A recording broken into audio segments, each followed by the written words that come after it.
أهلا بيكم في حلقة جديدة من بودكاست إديونيس واللي بنتكلم فيه عن آخر التطورات اللي بتحصل في مجال التعليم في مصر. خليني أرحب بضيفتنا النهاردة دكتورة رجاء مجدي، أستاذ مساعد كلية الصيدلة ومسؤولة عن ال Student Activities في جامعة الأهرام الكندية. أهلا يا دكتور، منورانا النهاردة. ميرسي ليكي، اهلا بيكي يا حبيبتي. أنا بس عايزين قبل ما نبدأ البودكاست حضرتك تعرفينا بنفسك، وعايزين نعرف الإكسبيرينس بتاعت حضرتك في المجال التعليمي ودور حضرتك في جامعة الأهرام الكندية.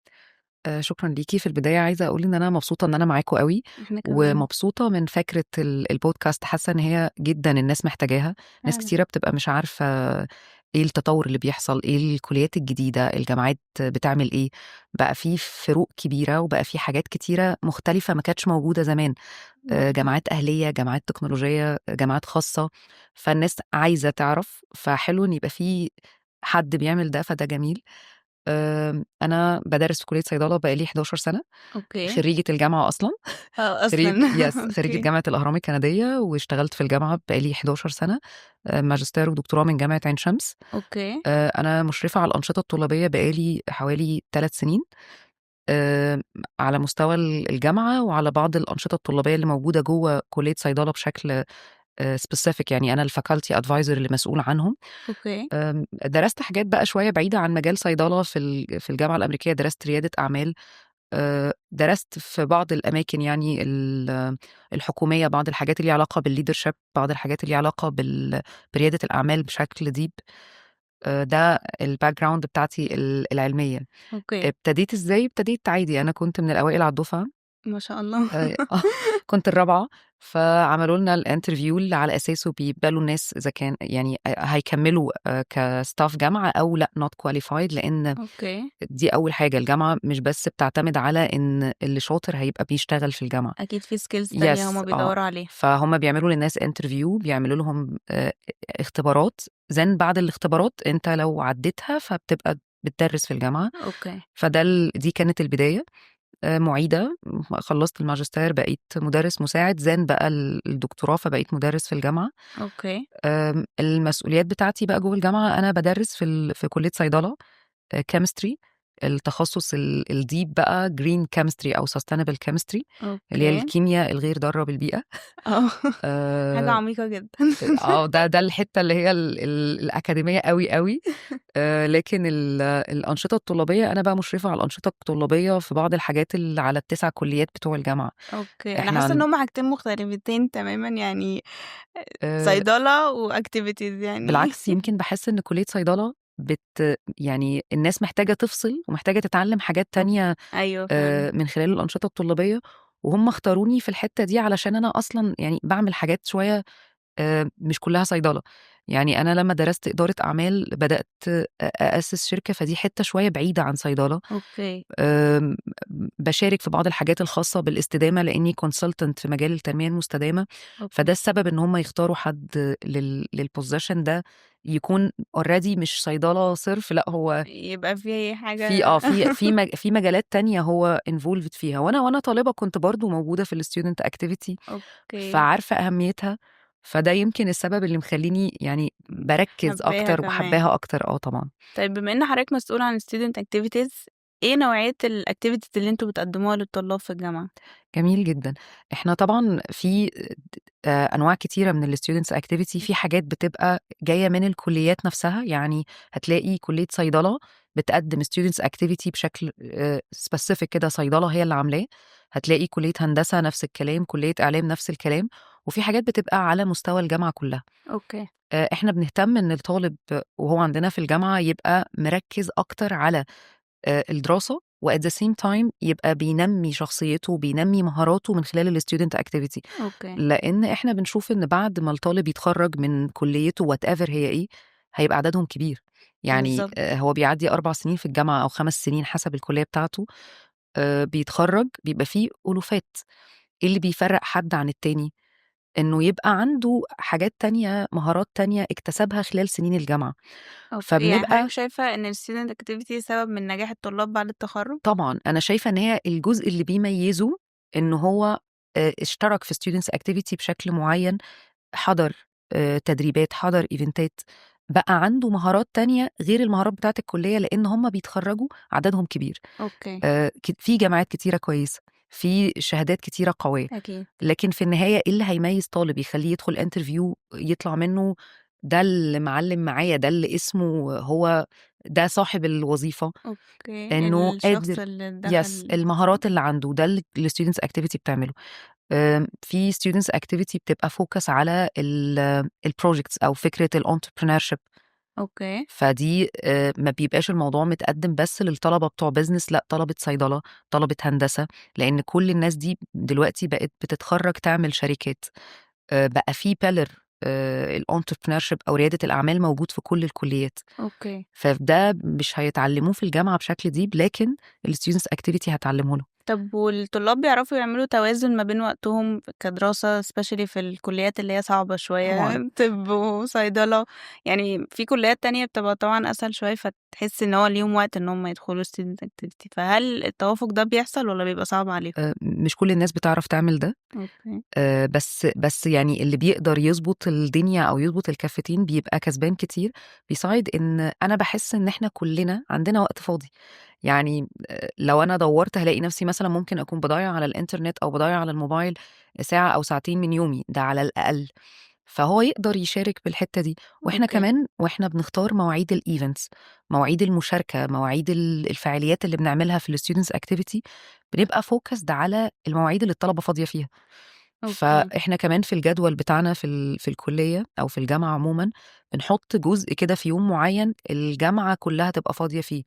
لو أوكي، قدرنا نعمل ده بنعمله، لو ما قدرناش بنبقى مركّزين إن في مواعيد معيّنة gaps في الجداول بتاعة الكليات المختلفة، المواعيد دي في عدد كبير من الدفعات فاضية فيها، بحيث إن إحنا لمّا نقرر نحط activities أو فعاليات أوكي، تبقى وازن المواعيد اللي الناس فاضية فيها فتقدر تشارك. بنعمل survey ليهم، أنتم عايزين تدريبات شكلها إيه؟ علشان لمّا يبقى حد جاي يبقوا هم أصلًا مبسوطين، عايزين يحضروا ده. بالضبط آه، بنحاول نعمل collaborations ما بين الكليات وبعضها، علشان في النهاية إحنا بنشوف دلوقتي projects ليها علاقة مثلًا بالصحة، بس فيها pillar technology أكيد، زي الhealth tech. أوكي، فعشان الطالب يخرج أصلًا يقدر يعمل ده، لازم نخلّيه ف ي ي يcommunicate مع ناس نmatch معاه مختلفة، مع ناس من tech، وإحنا عندنا ده. يعني ميزة إن في الجامعة 9 كليات، فإحنا عندنا computer science وعندنا صيدلة وعندنا أسنان، فاللي عندهم فكرة من صيدلة أو أسنان بس اللي يحلّها technology بنmatch ده مع بعض، أوكي. فبيطلّعوا projects قوية. ده الهدف، يعني ده الهدف من الstudents activity عمومًا، إن الناس دي لمّا تتخرّج يبقى عندها فكر مختلف، يبقوا عارفين يشتغلوا مع بعض، يبقى عندهم network عشان ده اللي فعلًا كويسة. بيحصل في الشركات أصلًا بعد كده، هو مش بيشتغل حاجة يعني الحاجات الأكاديمية طبعًا مهمة، بس هو لازم يتعرّض لمواقف دي حقيقة. ويقابل ناس ويجرّب إن هو يعمل interview، دي حقيقة. فباحس إن هي beneficiary أوي للstudent وهو في جدًا، الجامعة. جدًا. وبعدين في ناس كتيرة منهم بعد ما بتدخل الstudents activity بتبقى خايفة في الأول. أنا كنت أنا لسه هاقول لحضرتك طب بالنسبة للطلاب اللي هم بقى أول سنة، بيبقى آه، أصلًا عندهم رهبة من الجامعة ولو ما عندهمش صحاب في الجامعة أو مش داخلين مع صحاب في الجامعة، هل في programs أنتم بتعملوها بتساعدوا الناس interact طبعًا. في إحنا الكلية؟ إحنا بنبقى أول الsemester أول الseason خالص بنبقى مركّزين أكتر إن طلبة سنة أولى دي تعرف إيه اللي موجود، أوكي، فبنعمل لهم orientation day. في الorientation day بنبقى focus إن كل head من الstudents activity يبقى موجود. إحنا عندنا أُسر طلابية كتيرة أوي، وعندنا student chapters موجودين بعدد كبير في كل الكليات، أوكي. فبنجيب الhead بتاعهم اللي هو بيبقى طالب برضه، يعرض بقى إحنا عملنا إيه السنة اللي فاتت، بيبقى ليه زي فيديو 10 brief minutes بقى عن يشرح، السنة اللي فاتت. ويقول لهم إحنا بنعمل إيه، بنقدّم أنشطة شكلها عامل إزاي، عشان أوكي، كل طالب موهوب في حتّة معيّنة يعرف هو ممكن يروح لمين. then أوكي. بنعمل بقى زي برضه يوم تعريفي بكل الأنشطة الطلابية، ده من أول الsemester خالص. بيبقى ليهم كمان groups خاصة بيهم، بنannounce عليها إن اللي عنده مثلًا talent في حتّة معيّنة يقدر ييجي يروح لنا. الحتة دي. ده بنحاول نعمله وبنحاول نشجّعهم ونقول لهم إن ده يعني أفضل، أوكي. وبنحاول طول الوقت نقول لهم إن بصراحة بسبب الجامعات الكتير، بسبب إن الناس أيوه بتتخرّج، فعلًا. بنحاول نfocus أكتر إن إحنا نقول لهم لأ، أنت محتاج تتعلّم حاجة تانية، محتاج تتخرّج بالشهادة بتاعتك وskills كتيرة أوي اتعلمتها مش هتجيبها غير بالأنشطة الطلابية. أوكي، والطلاب يعني بيستجيبوا بسرعة أو مهتمين بالفكرة دي والّا أنتم حاسين آآ إن هو أقلية في الجامعة؟ جدًا، لإن يعني يمكن هاحكي لِك حاجة من الحاجات اللطيفة، مهرجان العالمين اللي فات كان في أوكي. students معانا هو أصلًا أول يوم ليه في الجامعة كان معانا في مهرجان العالمين. إحنا ده كان day one كان من جروب إحنا once خلاص بقوا involved في الجامعة عندنا، بنبتدي نعمل لهم groups عشان نتابع معاهم، أوكي. وعشان أي opportunity هو خلاص من day one بقى يعني ابن المكان ده خلاص. ف كان طلب مننا من الوزارة إن إحنا نشارك في مهرجان العالمين، فبقينا بندوّر على الطلاب الtalented في الأنشطة الرياضية، فحسينا إن في opportunity لحد بطل كان معانا يعني أوكي. من هو students. الطفل قصدي الstudent ده اللي yes حضرتك level 1. فأخدناه معانا يعني بعتنا قُلنا له أنت ممكن تشارك، فهو كان مخضوض كده أنا لسه ما جيتش لسه ما الجامعة. بدأتش. يعني كانت في الأجازة actually. فجِه وحضر معانا مهرجان العالمين وشارك، فإحنا يعني باحس إن أوكي. الطلبة ما بتخافش، هي مجرد بس محتاجة اللي يطمنها ويقول لها إحنا بالضبط، متابعين. يساعديهم اللي هو يا جماعة اتعاملوا عادي، إحنا دي هنا. نقطة، تاني نقطة إحنا عندنا كمان قسم كبير أوي خاص بالإرشاد الأكاديمي، فالطلبة مجرد ما بتبتدي درجاتها تبقى مش أظبط حاجة، في دكتور بيتابع معاه، يعني دكتور وتحت منه 2، 3 من أعضاء HR الهيئة يعني عندهم yes. HR. يعني في 3 أشخاص بيبقوا مسؤولين عن كل طالب كده، بيبقى يعني كل واحد فينا بيبقى معاه 20 طالب، بس اللي أقصده إن الطالب في 3 معاه بيقولوا له أنت لأ، أنت درجاتك مش كويسة، محتاج تركّز على كذا، أوكي. إيه اللي يعني إيه اللي مخلّيك مش جايب score كويس، فما فيش فرصة بقى إن هو يعني يحصل له drop أو يتأثّر بالأنشطة الطلابية على حساب أوكي. الدراسة، لأ، بنبقى من بدري واخدين بالنا. طب هو الناس اللي بتدخل الclubs أو الstudent activities هل ليهم skills معيّنة؟ يعني هي ممكن أي حد يقدّم ويدخلها والّا هي ليها تختاروا students معيّنين؟ بعض الأنشطة الطلابية بتحتاج skills معيّنة، بس الmajority لأ، ما بيبقاش محتاج ده. يعني أوكي. مثلًا إحنا خلال الفترة اللي جاية within week أو 2 week هيبقى في عندنا unit للهلال الأحمر جوّه الجامعة، إحنا already خلاص بقى لنا فترة بنشتغل على ده. أوكي. الهلال الأحمر بيقبل أي حد بالضبط. أيًا كانت الskills بتاعته إيه، وبياخدوهم يدربوهم وبيبقوا volunteer تبع الunit بتاعة الهلال اللي تبع الأهرام الكندية. أوكي.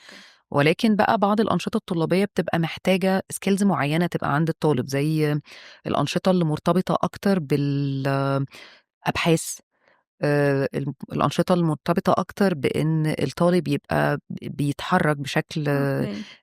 سريع أو يكون أنشطة رياضية، ففي الحالة دي إحنا محتاجين الطالب أصلًا بالضبط، يكون بيلعب. مش موجود عند كل الناس يعني. بالضبط، أو مش يعني محتاجة بقى إن هو يكون واصل لskill معيّنة، أنا هادخل مسابقة مع جامعات تانية في بطولة كرة قدم، فأنا محتاجة طلبة شاطرة في الحتّة دي، بالضبط، مش أي حد. كرة بالضبط. أيوه فاهمة. ولكن الmajority بقى اللي هي الأنشطة الطلابية العادية اللي هي بإيفنتات أو حاجات خاصة بالتعليم أو حاجات خاصة أوكي. بالpublic speaking، دي حاجات إحنا بنجيبهم حتى لو ما عندهمش أي skill بنعلّمها لهم، وبيبتدوا بقى يبقوا أشطر مننا إحنا شخصيًا فيها يعني.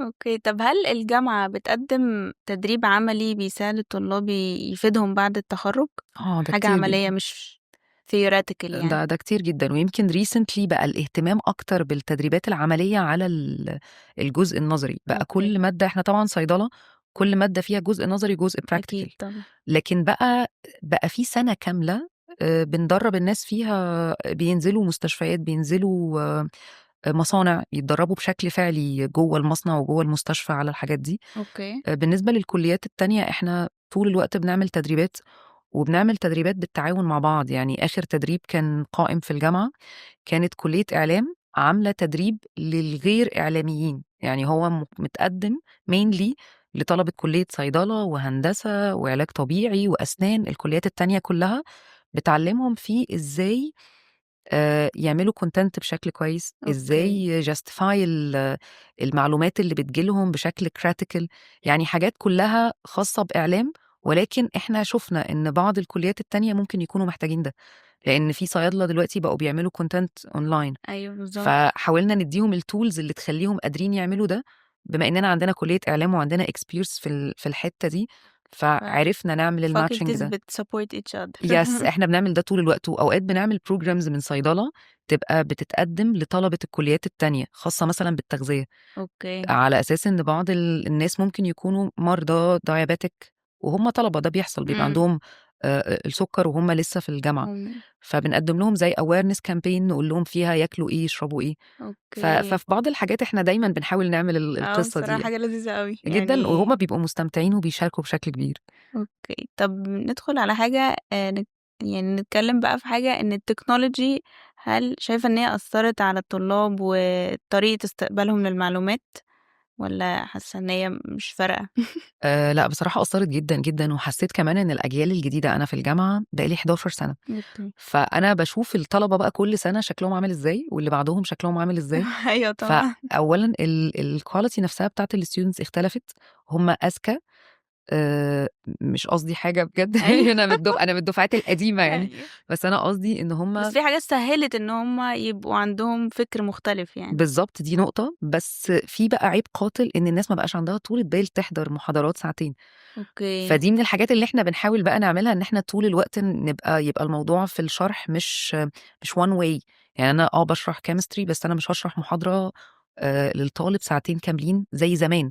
زمان كانت الطلبة تستوعب ده وتحبه، دلوقتي دلوقتي لأ، مفيش. هم عايزين أسرع حاجة تقول لهم المعلومة بيها بشكل effective، هم مش هيقدروا يقعدوا ساعتين. اوكي. فلازم خلال الساعتين يبقى في activities مختلفة، يبقى هم بيشاركوا بشكل مختلف. اوكي. فدي أول حاجة اتغيّرت. تاني حاجة فكرة إن هم سهل يوصلوا للمعلومة.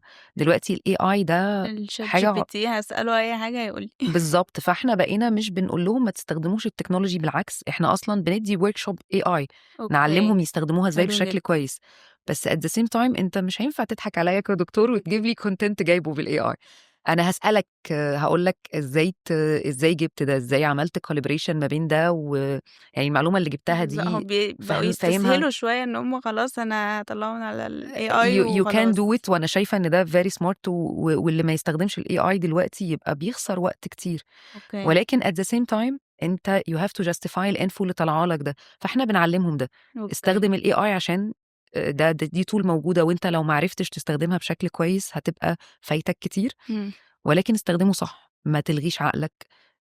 وبنعرف بقى كويس نعمل ده، يعني بنعرف لمّا حد يجيب لي content عامله بالAI أعرف هو استفاد والّا جابه وخلاص. أوكي، ف بتسألوهم بقى يعني. طبعًا بنسألهم، وأوقات كمان بيبقى الموضوع أبعد من سؤال. يعني أوقات أقول له طيب أنت الresearch اللي عملته ده، قُل لي بقى اعمل لي correlation ما بينه وما بين مثلًا مادة تانية هو درسها، ممكن تكون مش بتاعتي أصلًا. أوكي. فالنهاية إحنا الهدف إن إحنا نخلّيهم عارفين كل الtools اللي موجودة، سواء بقى الtools دي AI tools، سواء حاجة ليها علاقة بالsustainability، حاجة ليها علاقة بكلية تانية أصلًا، وفي نفس الوقت يستفاد بيها بشكل صح، ما فكرة يلغيش إن هو عقله. يستخدمها بطريقة صح. سنين الجامعة بتعدّي بسرعة أوي، الناس بعد كده بتface بقى إن أنا نزلت أرض الواقع وهاشتغل.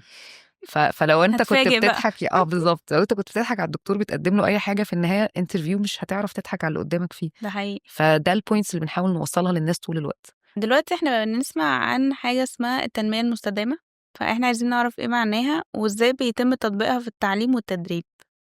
أوكي، التنمية المستدامة ده طريقة للتنمية، هي مش جديدة، هي قديمة شوية برضه، أوكي. ولكن هي ظهرت بعد ما الطرق بتاعة التنمية التقليدية كانت نتايجها مأساوية على الكوكب وعلى الدنيا كلها.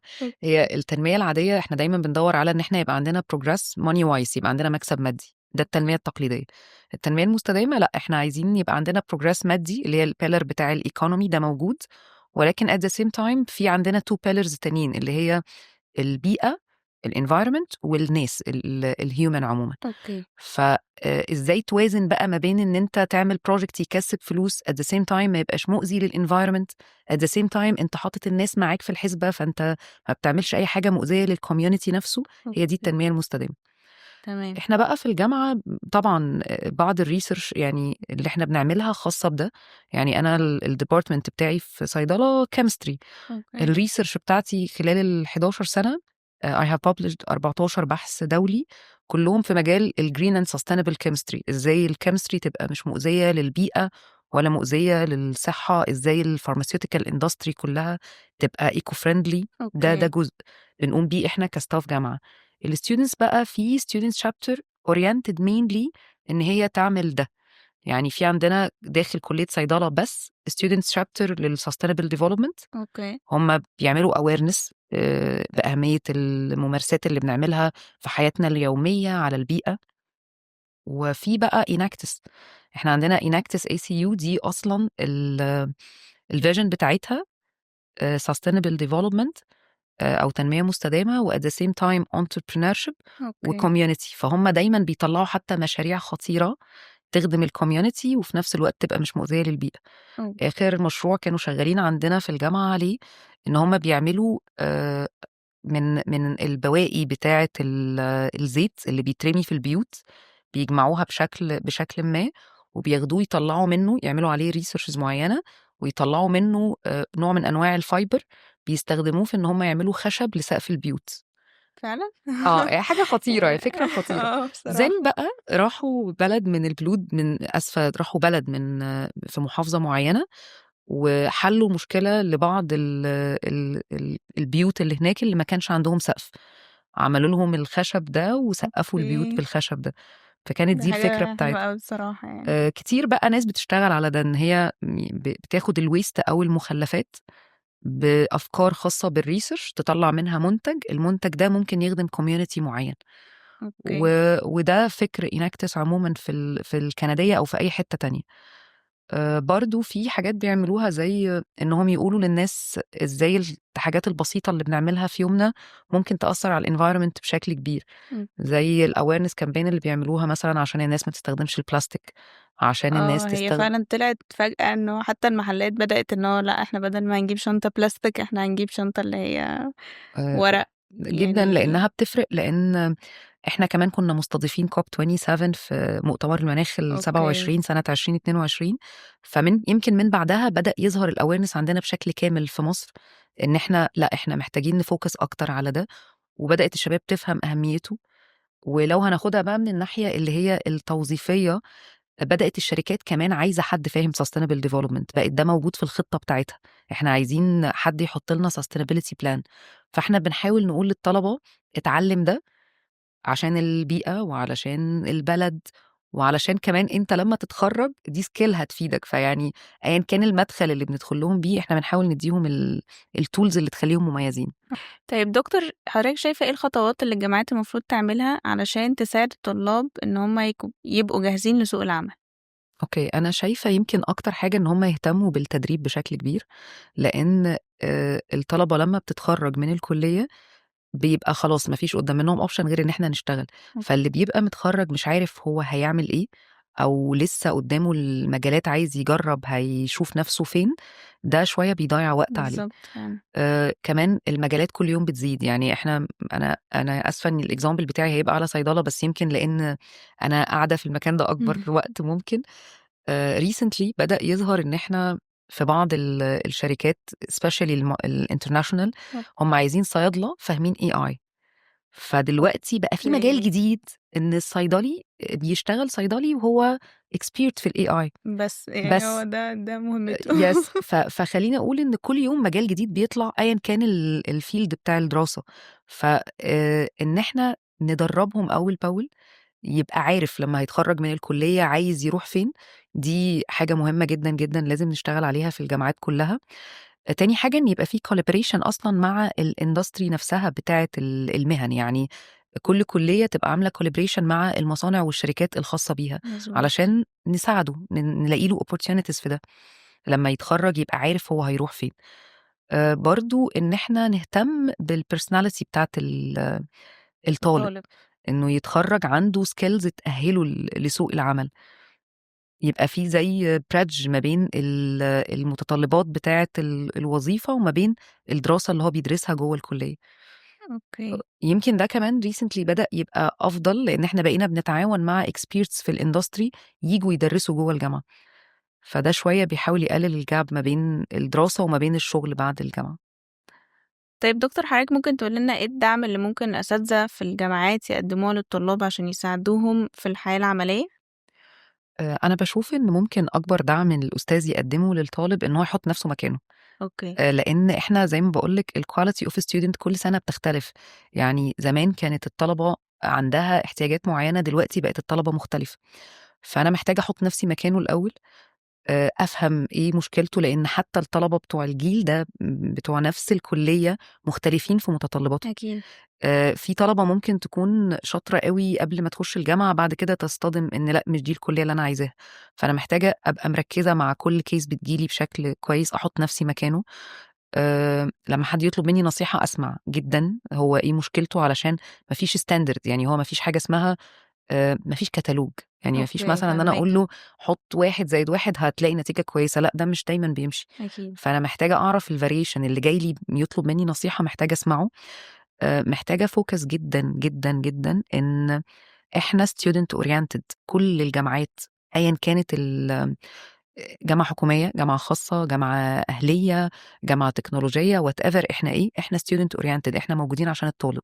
أوكي. فمحتاجين نقول له ده ونطمنه ان انت هنا علشان عشانك مستقبلك، يعني واحنا كلنا موجودين علشانك. بالضبط. من اول اكبر حد في المؤسسه لاصغر حد فيها، واحنا بنيجي عشان الطالب يتعلم، عشان يخرج بكواليتيز معينه، وفي النهايه هو بيمثلنا بشكل او باخر، هو بيمثلنا. بالضبط في الآخر. فمحتاجين نطمنهم ان انتوا يعني في سيف زون اللي انتوا عايزينه، سواء حاجه دعم نفسي، دعم تعليمي، ارجعوا لنا.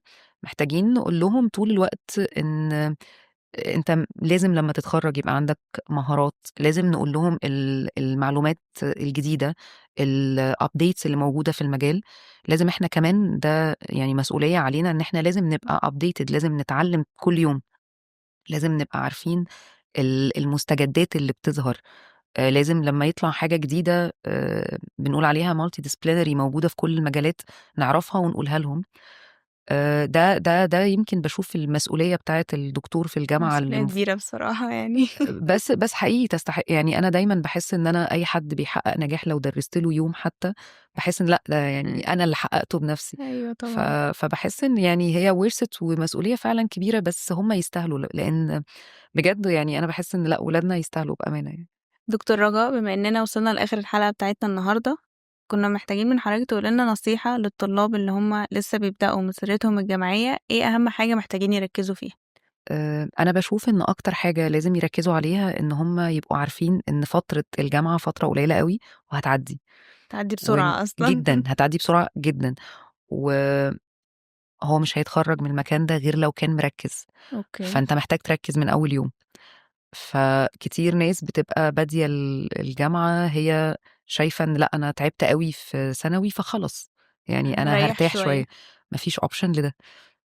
وفي نفس الوقت يعني أنت محتاج إن أنت تركّز من أول يوم، لإن 4 سنين، 5 سنين وهتنزل لسوق العمل، فاللي أنت عملته في ال4 سنين وال5 سنين دول هتجنيه بعد كده.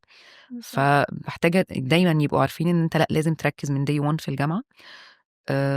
لإن later on بيطلب منهم يركّزوا وبيركّزوا. يعني في ناس أصلًا بتبتدي الحياة الجامعية لأ، إحنا يعني هاقضّيها كده لإن أنا تعبت في ثانوي فخلاص. أنجح ف وخلاص. أو اللي بيبقى متارجت إنه ينجح وخلاص ما بينجحش وخلاص، يعني أوكي. بيشيل مواد للأسف.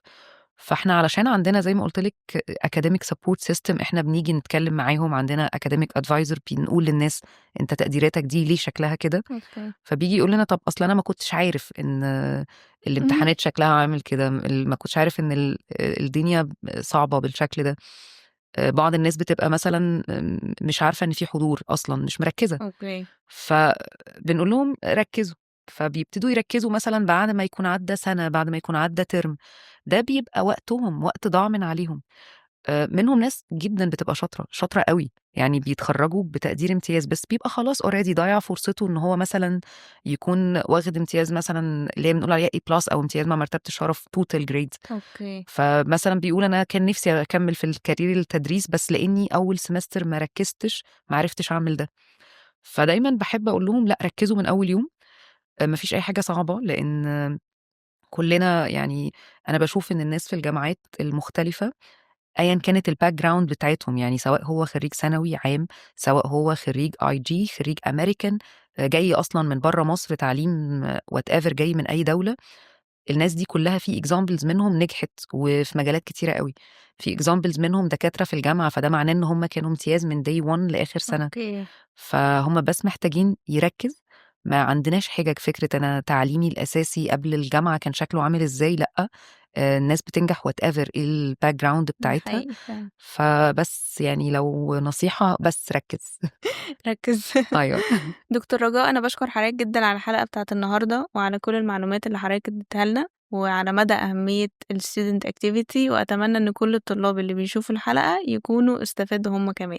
باشكر حضرتك جدًا. أنا باشكرِك جدًا، جدًا، وانبسطت معاكِ أوي، أوي. وبكده نكون وصلنا لنهاية الحلقة النهارده، واستنونا في حلقات تانية كتير من بودكاست اديونيس.